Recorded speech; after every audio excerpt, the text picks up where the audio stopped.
Hello guys, my name is Matthew, and in today's video I'm going to show you how you can change currency in Shopify.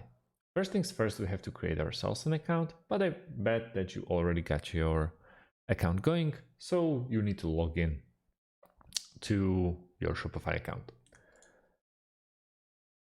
Straight away, when we are at our workspace, let's focus on the left side of our screen and go all the way down to the bottom left part and click on Settings. Once we're in here, we have a couple of options to choose from.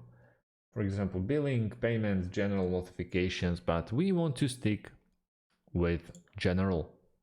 Straight away, you can see every single piece of information that you have, but just scroll down and you can see the stored currency.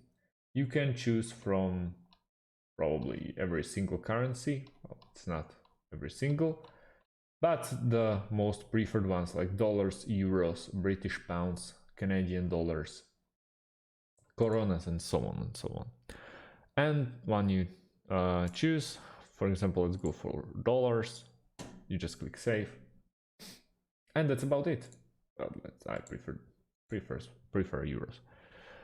So yeah, that's about it. It's very easy. Thanks for watching and see you on the next video.